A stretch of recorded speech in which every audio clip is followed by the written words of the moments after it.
मित्रों, नमस्कार। मैं आनंद यादव आप सभी का आज के इस लाइव कार्यक्रम में स्वागत करता हूं। आप सभी साथियों का बहुत बहुत स्वागत व अभिनंदन है। आज का हमारा कार्यक्रम, जैसा कि आपको पूर्व विदित है कि CITS अर्थात क्राफ्ट इंस्ट्रक्टर ट्रेनिंग स्कीम के कैंडिडेट्स के लिए विशेषकर है, और हम अपने CITS साथियों से ही विचार साझा करने के लिए यहाँ पर उपस्थित हैं। जो भी साथी हमारे यहाँ पर जुड़ रहे हैं उन सभी का मैं बहुत बहुत स्वागत, हार्दिक वंदन और अभिनंदन करता हूँ। नमस्कार। जो साथी अभी जुड़ चुके हैं या जुड़ रहे हैं उन सभी का स्वागत है, और हम साथी बाद में भी इस कार्यक्रम को सुनेंगे। मुझे विश्वास है कि आप लोग ज़रूर इसको समझ सकेंगे। मदन शाह सर हमारे साथ जुड़ चुके हैं। Madan Shah, good morning sir. Good morning, very good morning. कैसे हैं मदन शाह सर? जो भी लोग हैं मैं देख नहीं पा रहा हूं, और पंकज यादव जी हैं, पवन अवस्थी भाई जी हैं। आप लोग अपना नाम खोलो।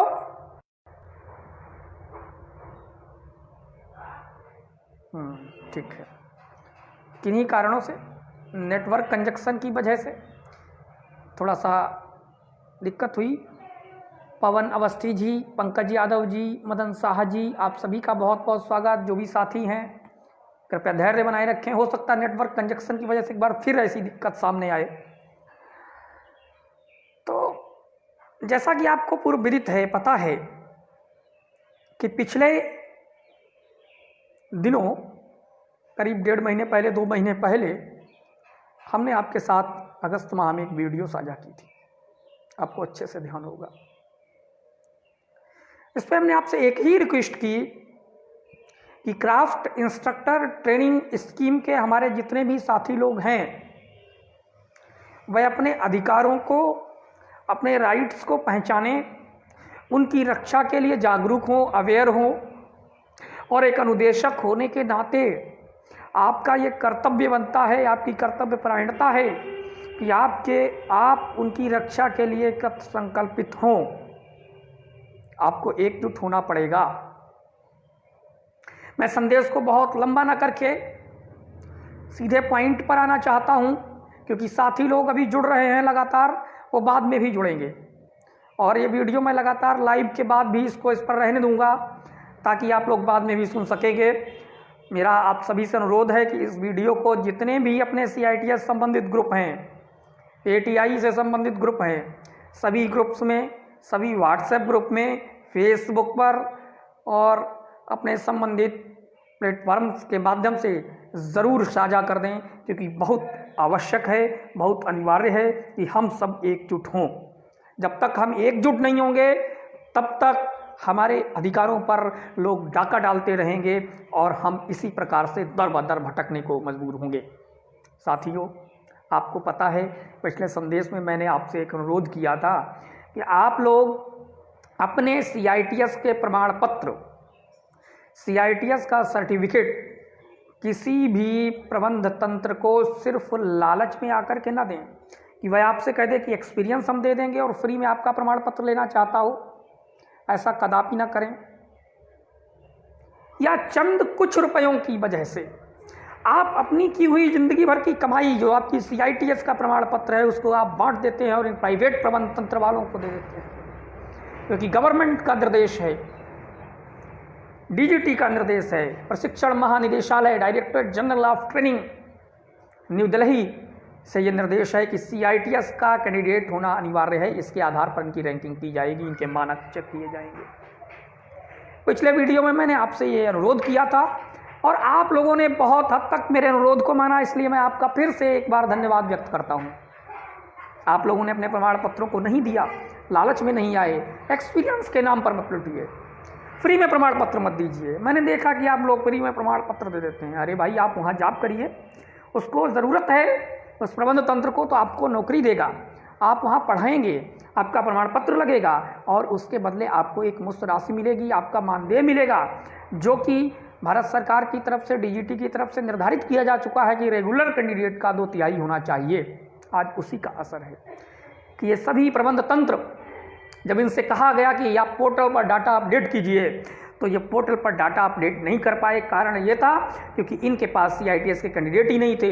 ये अभी तक आप लोगों को मूर्ख बना करके, बेवकूफ़ समझ करके जो आपसे काम चला रहे थे, इस बार इनकी ये चाल सफल नहीं हो पाई। यही कारण है कि उत्तर प्रदेश में आज की जो तारीख है, इस समय पर 105 ITI, एक बहुत बड़ी बात आप ध्यान रखिएगा, ये एक CITS कैंडिडेट के लिए बहुत बड़ी जीत है। 105 ITI कॉलेजों की मान्यता निरस्त करी गई है, रद्द की गई है, खत्म की गई है। जी हाँ, फिर से ध्यान रखिएगा, 105 यानी 100 से ऊपर उत्तर प्रदेश में शुरुआती चरण में। और मैंने इसी बात का आपको हमेशा बताया था कि यदि आप अपने प्रमाण पत्र रोक लेंगे तो यही ITI कॉलेज वाले आपके पीछे पीछे दौड़ेंगे। जो अभी आपको हे नज़र से देखते हैं, जो भी आपको एक्सपीरियंस के नाम पर लालच देकर के आपको लूटने का काम करते हैं, ये प्रबंध तंत्र वाले आपके पीछे पीछे भागेंगे और 2/3 पैसा रेगुलर कैंडिडेट का देने को मजबूर हो जाएंगे और हाथ जोड़कर आपको एक गुरु का सम्मान दे करके आपको अपने यहाँ बुलाएंगे और तब आप शिक्षा देंगे। वास्तव में ये आपका सम्मान होगा। क्यों नहीं अपडेट कर पाए डाटा? क्योंकि इनके पास CITS के कैंडिडेट ही नहीं थे। ये झूठ बोल करके अभी तक काम चला रहे थे या आप लोगों से लालच में आपको लेकर के अपना डाटा अपडेट कर दे रहे थे। कल के अमर उजाला में आप पढ़ लीजिएगा, सबूत है। कल, आज 25 में मैं बात कर रहा हूँ, 25 अक्टूबर 2020, 24 अक्टूबर 2020 का अमर उजाला का अंक आप खोलिएगा, फर्स्ट पेज पर यह खबर छपी है कि प्रशिक्षण महानिदेशालय अर्थात DGT ने उत्तर प्रदेश के 105 ITI कॉलेजों की मान्यता खत्म कर दी है। और इन विद्यालयों की मान्यता सिर्फ व सिर्फ इस वजह से खत्म की गई है क्योंकि इन्होंने अपने मानक पूरे नहीं किए थे। इन्हें 3 वर्षों तक के लिए डिबार कर दिया गया है, इनकी मान्यता रद्द कर दी गई है। ऐसे विद्यालयों में, क्योंकि हम छात्र संगठन के लोग हैं, छात्रों का भी ध्यान रखते हैं, इसलिए बहुत से लोगों का पिछली वीडियो के बाद मेरे पास ये प्रश्न आया था कि सर अगर मान्यता निरस्त हो जाएगी तो वो बच्चे क्या करेंगे जो वहाँ पढ़ रहे थे। तो DGT ने जो व्यवस्था दी है, उस व्यवस्था के तहत जिन बच्चों का वहाँ अभी तक प्रवेश हुआ था, पिछली वर्ष के बच्चों का प्रवेश जिनका हुआ था, उनकी प्रशिक्षण की जिम्मेदारी इन्हीं विद्यालयों की है। यही विद्यालय उनका प्रशिक्षण कंप्लीट कराएंगे अर्थात ट्रेनिंग कंप्लीट कराएंगे। तो इसमें बच्चों का हित नहीं हुआ, ये आपके हक की बात है। यदि आप अपने प्रमाण पत्र को रोक लेते हैं तो ये कैसे डाटा देंगे? मजबूरन ये आपको पूरा पेमेंट जो आपका बनता है, जो वेतनमान बनता है, उस पर आपको रखने को तैयार होंगे और आपसे रिक्वेस्ट करेंगे, अनुरोध करेंगे। लालच नहीं, ये आपके पास आएंगे चल करके, आपको नहीं आने की ज़रूरत है। बस आप अपने प्रमाण पत्रों को रोकिए, अपनी स्किल को बढ़ाइए। इंडस्ट्रियल क्षेत्र में देखिए, मैंने कहा था कि आप स्किल को बढ़ाएंगे तो आपकी ज़रूरत हर जगह होगी। ये तो रहा आपका संदेश इस बात का कि आप लोगों ने पिछली वीडियो को बहुत अच्छे से रेस्पॉन्स किया। करीब 3000 लोगों ने इस वीडियो को देखा और काफ़ी लोगों ने, सैकड़ों की संख्या में लोगों ने मुझसे बात भी की और आप लोगों ने, बहुत से लोगों ने अपने प्रमाण पत्र रोके, प्रमाण पत्रों को इनको नीलाम नहीं किया, फ्री में नीलाम नहीं किया। इसके लिए मैं आपका पुनः धन्यवाद व्यक्त करता हूं। अब मैं बात करता हूं मुद्दे की। मुद्दा क्या है? CITS craft instructor training scheme क्या उद्देश्य है? आप सभी जानते हैं कि हमारा उद्देश्य होता है, भाई हम ITI करते हैं, डिप्लोमा करते हैं, BTech करते हैं, MTech करते हैं और इसके बाद CITS करने आते हैं। उद्देश्य साफ है, क्लियर है कि हम गवर्नमेंट जॉब चाहते हैं। हम सरकारी सेवा में रहते हुए देश को प्रशिक्षण की जो गुणवत्ता है वो प्रदान करने के लिए, भारत को कौशल की राजधानी बनाने के माननीय प्रधानमंत्री श्री नरेंद्र मोदी जी के इस सपने को साकार करने के लिए कृत संकल्पित हैं, प्रतिबद्ध हैं। लेकिन क्या हमारा ये उद्देश्य वास्तव में पूरा हो रहा है? मैं उत्तर प्रदेश की बात कर रहा हूँ। आप काफ़ी संख्या में हमसे जुड़े, आपने सैकड़ों की संख्या में अपना पत्र भी भेजा, ईमेल भी भेजा, जिसकी प्रतिलिपियाँ हमारे पास मौजूद हैं। इस बेस पर यदि हम बात करें तो पिछले 26 जून को उत्तर प्रदेश में PPP मॉडल अर्थात पब्लिक प्राइवेट पार्टनरशिप सार्वजनिक निजी भागीदारी के तहत उत्तर प्रदेश के 40 आईटीआई जो गवर्नमेंट आईटीआई हैं और 41 पॉलिटेक्निक कॉलेजों के निजीकरण की बात की गई है। इस संबंध में आप लोगों को जब जानकारी हुई तो आपने भारी संख्या में प्रदेश के विभिन्न क्षेत्रों से, विभिन्न जिलों से अपना आपत्ति स्वरूप एक ज्ञापन भेजा है, जिसकी प्रतिलिपि एकलव्य छात्र सेवा समिति कार्यालय को है मौजूद है। उसके पास एकलव्य छात्र सेवा समिति के आधिकारिक ईमेल अकाउंट पर भी मौजूद है। इसके आधार पर यदि मैं बात करूं तो मैंने भी आप सबके साथ में सहयोग करते हुए एकलव्य छात्र सेवा समिति का प्रदेश अध्यक्ष होने के नाते प्रदेश सरकार को ज्ञापन भेजकर ये मांग की कि जो आईटीआई के निजीकरण की बात है इसको निरस्त किया जाए। बहुत से लोग इसमें कन्फ्यूजन की स्थिति में भी रहे कि क्या निजीकरण सही है या गलत है, तो मैं इस पर आप लोगों को बहुत संक्षिप्त रूप में इतनी बात बताना चाहता हूं कि निजीकरण के दुष्परिणाम क्या होंगे। देखिए, निजीकरण, आईटीआई के निजीकरण से सबसे बड़ा जो कुप्रभाव पड़ेगा वो आम जनता पर पड़ेगा। CITS कैंडिडेट पर तो बात की बात है, सबसे पहले इसका कुप्रभाव आम जनता पर पड़ने वाला है। आप ध्यान दीजिए कि हिंदुस्तान पेपर में आप पढ़ें या दैनिक जागरण में पढ़ें, हमारे अभियान के बाद में ये खबर छपी थी और मुझे ये ज्ञात है, मुझे ये अच्छे से पता है कि आप लोगों को भी पता है कि 480 रुपये जिस विद्यालय में ITI की फीस थी, आज उस ITI कॉलेज में उसी ट्रेड की फीस 26,000 हो जाएगी प्राइवेट हाथों में जाने के बाद।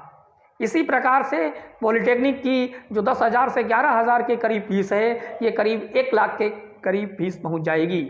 ऐसे में क्या कोई मध्यम वर्ग का व्यक्ति या कोई गरीब वर्ग का व्यक्ति अपने बच्चों को तकनीकी शिक्षा दिला पाएगा? तकनीकी शिक्षा दिलाने का उद्देश्य क्या है, आप सबको पता है कि उसका बच्चा, हर माँ बाप ये ख्वाब देखता है, स्वप्न देखता है, उसका ये ख्वाब होता है कि उसका बच्चा तकनीकी शिक्षा प्राप्त कर औद्योगिक क्षेत्रों में पहुंचकर देश की सेवा करे और अपना खाना खर्चा अच्छे से चला सके। हर गरीब से गरीब व्यक्ति ये चाहता है कि उसका बच्चा बेहतर शिक्षा प्राप्त करे, लेकिन क्या आपने इस बात को महसूस किया? दोस्तों, इस बार ध्यान दीजिए, क्या महसूस किया कि 26,000 फीस हो जाने के बाद क्या कोई गरीब व्यक्ति अपने बच्चे को ITI करा पाएगा? या 1 लाख के करीब फीस हो जाने के बाद क्या कोई पॉलिटेक्निक करा पाएगा? एक साधारण व्यक्ति जो अपनी मजदूरी करके, दैनिक मजदूरी करके, रिक्शा चला करके अपने बच्चे को ITI कराने का ख्वाब देखता था।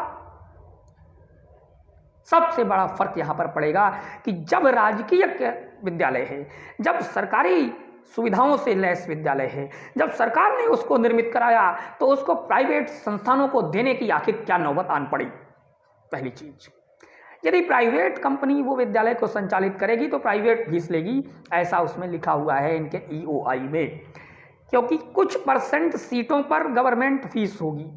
अब मान लो वो 20% है या 30% है, हालांकि किसी एक आंकड़े के जवाब में इन्होंने ये कहा भी है, किसी प्रश्न के जवाब में मैंने पढ़ा है, उसमें लिखा है कि 20% बच्चों की फीस ये जो है गवर्नमेंट फीस रहेगी और बाकी 80% पर प्राइवेट फीस लगेगी।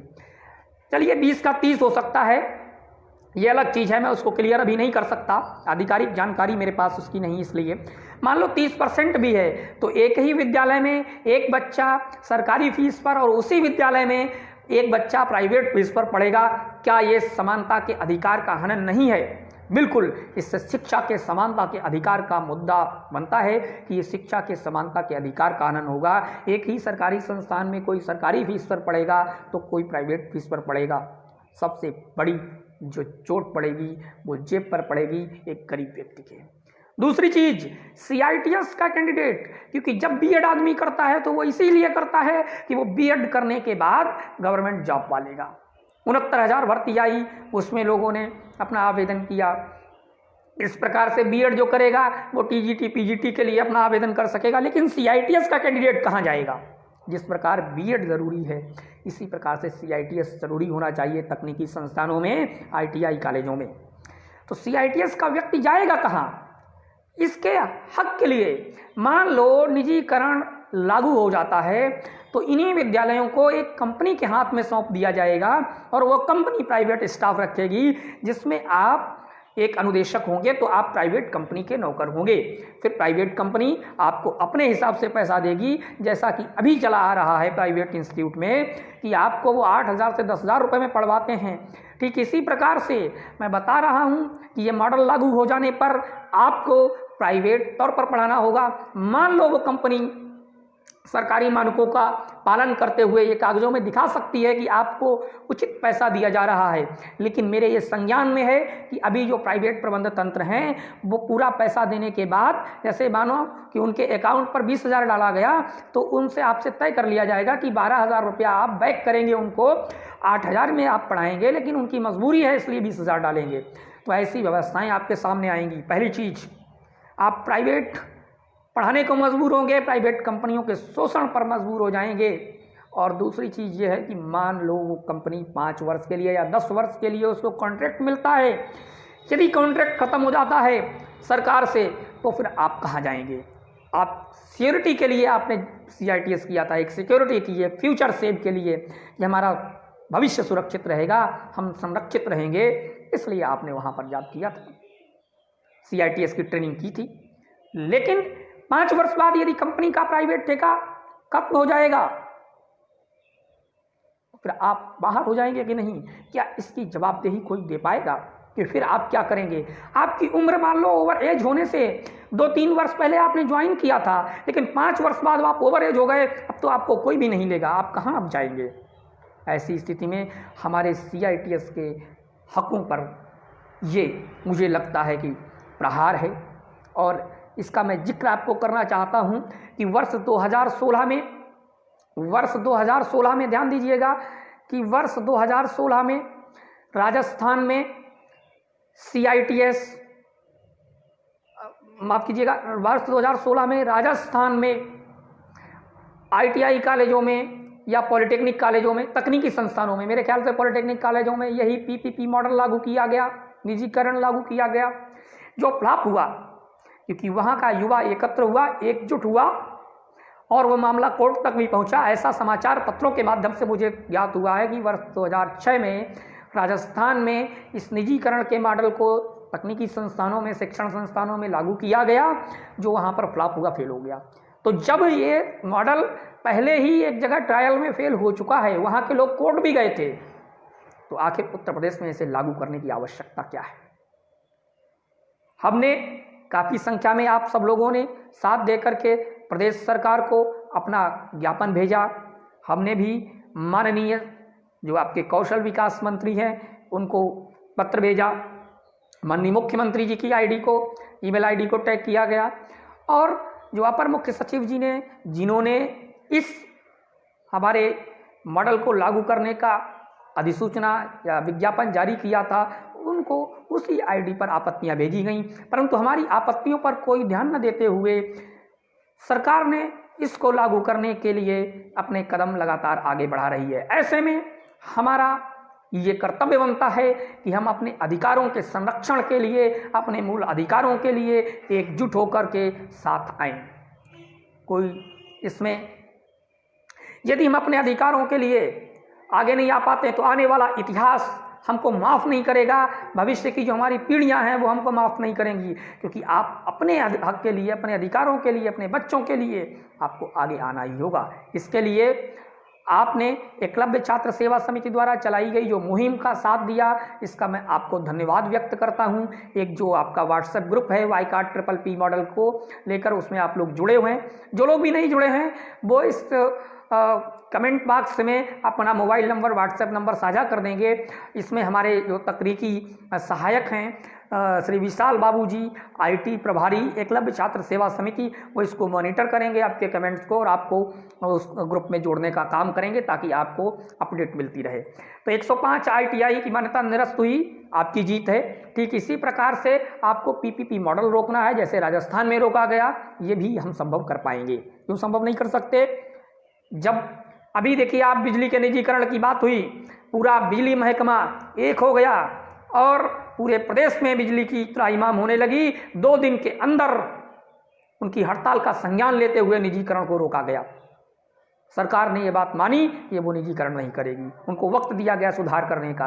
बिल्कुल सुधार की हम बात करते हैं, जिस प्रकार से दिल्ली में अरविंद केजरीवाल जी ने प्राइवेट, माफ कीजिएगा, सरकारी विद्यालयों की वो छवि बना दी है, इतने बढ़िया से बनाया है कि वहाँ पर अब सरकारी विद्यालयों के बच्चे टॉपर आने लगे हैं। क्या हम ऐसे सुधार नहीं कर सकते? हम सुधार के लिए सहयोग करेंगे, क्योंकि सरकार को एक अच्छी गुणवत्तायुक्त शिक्षा देनी है। तो इसलिए CITS इंस्ट्रक्टर्स को CITS सर्टिफाइड को रखा जाए, उन्हें अनिवार्य किया जाए, और जो ITI कॉलेज हैं या जो पॉलिटेक्निक कॉलेज हैं, इनको सरकारी व्यवस्था के तहत ही संचालित किया जाए। इंस्ट्रक्टर लोगों से सहयोग लिया जाए, आप सब लोग सहयोग दें, ऐसा भी मेरा आपसे आग्रह है। इसके लिए क्योंकि अब हमको एकजुट होने की ज़रूरत है, तो एक रिट वैधानिक तौर पर हम अपनी बात रखेंगे, हम माननीय न्यायालय की शरण में जाएंगे, क्योंकि हमने महामहिम राज्यपाल महोदय को भी पत्र लिखकर समय मांगा है। यदि हमको समय मिलता है तो हम वहाँ भी अपनी बात रखेंगे। हमने अपने ज्ञापन प्रदेश सरकार को भेजे ही हैं, और हम प्रदेश सरकार से एक बार फिर अपील करते हैं, अनुरोध करते हैं कि वह इस पर तत्काल संज्ञान लेकर PPP मॉडल को प्लीज रोकें। ये मेरा अनुरोध है, रिक्वेस्ट है, CITS इंस्ट्रक्टर्स के हित में और छात्र छात्राओं जो प्रशिक्षण प्राप्त करेंगे, ट्रेनिंग, उनके हित में PPP मॉडल को रोककर एक बार सरकारी व्यवस्था पर ही इसको चलने दें। यदि ऐसा नहीं होता है तो हम लोग माननीय न्यायालय की शरण में याचना करेंगे, माननीय न्यायालय के समक्ष जाएंगे। इसके लिए एक लिंक बनाया गया है जिसमें आप लोगों की सहमति मांगी जा रही है। इसके क्योंकि इसमें खर्च भी आएगा, इस खर्च को हम लोग आपस में कंट्रीब्यूट करेंगे। जो भी हमारी संख्या होगी उन संख्या के आधार पर आपका खर्च आ जाएगा। यदि जो खर्च है वो ज़्यादा आ जाएगा तो उसको वापस कर दिया जाएगा। मान लो कलेक्शन ज़्यादा हो जाता है और आपके पास पैसा ज़्यादा आ गया और खर्च कम हुआ, तो जिस अनुपात में पैसा बचेगा उतने कैंडिडेट्स को वहाँ भेज दिया जाएगा। इसीलिए ये फॉर्म भराया जा रहा है, लिंक भराया जा रहा है, ताकि पूरी पारदर्शिता इसमें बनी रहे और आप 100% श्योर रहें कि आपकी जो भी कलेक्शन राशि है वो पारदर्शी रूप से दर्ज हो रही है। इसके लिए आप संपर्क कर सकते हैं हमारे सोशल मीडिया प्रभारी जो यहाँ विशाल बाबू हैं, वो आपको मॉनिटर करेंगे। आप यदि ग्रुप में जुड़े हैं बॉयकॉट PPP मॉडल में तो ठीक है, नहीं तो आप जुड़ जाएंगे। आपको लिंक मिल जाएगा यहाँ से उस फॉर्म का। आप इस वीडियो के एंड में भी कमेंट करके आप डायरेक्टली आप संपर्क कर सकते हैं, ताकि आप और जितनी जल्दी हो जाएगा, क्योंकि यह अभियान जो PPP मॉडल को लागू करने के लिए काफ़ी लंबे समय से हम चला रहे हैं, जुलाई अगस्त से, लेकिन अभी तक हमारी बात पर प्रदेश सरकार ने गंभीरतापूर्वक विचार नहीं किया। तो हम याचना करेंगे कोर्ट में माननीय न्यायालय की शरण में पहुंचकर। इसके लिए आप जितनी शीघ्रता से हो सके आप सहयोग करें और अपनी सहमति दर्ज कराएं। आपकी सहमति के आधार पर जैसे ही आप सबका पूरा एक हमारा एकत्रीकरण हो जाएगा तो हम एक मीटिंग बुलाएंगे। इस बैठक में ऑनलाइन बैठक के माध्यम से आप लोगों के विचार जानने के बाद हम अपना अगला कदम उठाएंगे कि हमको न्यायालय में पहुंचना है, क्या करना है। इन सब चीज़ों पर आपसे गंभीरतापूर्वक विचार होगा। तो प्लीज़ आप लोग जो है किसी भी समय हमें इस वीडियो के कमेंट बॉक्स में आप अपना नंबर डाल सकते हैं, या आप हमारे सोशल मीडिया अकाउंट के माध्यम से बात करके आप तुरंत संपर्क कर सकते हैं। आप सब लोगों का साथ, आप अपने हक के अधिकार के लिए जागिए। ये आपके हक की बात है, ये किसी एक व्यक्ति की बात नहीं, ये सब CITS के हक की बात है। यदि आज आप अपने हक के लिए नहीं जागे तो आने वाले समय में आप प्राइवेट नौकरी करने को मजबूर हो जाएंगे। आपने जो ख्वाब देखा था क्या वो पूरा हो पाएगा? इसलिए अपने लिए, अपने बच्चों के भविष्य के लिए यदि आप सफल नहीं हो पाए तो आपके बच्चे आने वाले समय में कहेंगे कि आपने ऐसा काम नहीं किया होगा। तो उनके हक के लिए, अपने माँ बाप के ख्वाब के लिए कृपया एकजुट हो जाइए, क्योंकि ये आपकी लड़ाई है, आपके हक हुकूक की लड़ाई है। ये किसी व्यक्तिगत आनंद यादव की मेरी लड़ाई नहीं है, ये किसी एक व्यक्ति की लड़ाई नहीं है, सबकी लड़ाई है। इस वीडियो संदेश को अधिक से अधिक लोगों तक पहुंचाएं और इस वीडियो को पूरा सुनें, शेयर करें लोगों तक अधिक से अधिक संख्या में। यदि आप उससे बात करना चाहते हैं तो आप व्हाट्सएप कर सकते हैं। मेरा व्हाट्सएप नंबर है 8303338164 8303338264। नंबर एक बार आप फिर से लिख सकते हैं 8303338264। 83-033-82-164। इस नंबर पर आप व्हाट्सएप कर सकते हैं। वहाँ से मैं आपसे बात करने की कोशिश ज़रूर करूँगा। और आप इसमें रिकमेंड बॉक्स में अपना मोबाइल नंबर डाल देंगे, व्हाट्सएप नंबर डाल देंगे। यदि आप ग्रुप में जुड़ना चाहते हैं तो आप लिख दीजिएगा अपनी पूरी बात, तो हमारे सोशल मीडिया प्रभारी श्री विशाल बाबू जी आपसे ज़रूर संपर्क करेंगे और वो आपको व्हाट्सएप ग्रुप में जोड़ देंगे। आप सबका बहुत बहुत धन्यवाद। आपने जो वीडियो हमारी अभी तक देखी, इसको आगे अन्य साथियों तक भी पहुंचाएं, क्योंकि संदेश जब तक कम्युनिकेट नहीं होगा, जब तक लोगों के बीच में नहीं पहुंचेगा, तब तक वो आपके साथ कैसे हो पाएंगे। इसलिए सभी तक जो आपने सुना दूसरों तक भी पहुंचाएं। जितने भी फेसबुक और व्हाट्सएप पर जितने भी CITS से संबंधित ग्रुप हैं, कृपया सभी में इस संदेश को ज़रूर पहुंचाएं। आप सबका बहुत बहुत धन्यवाद। नमस्कार।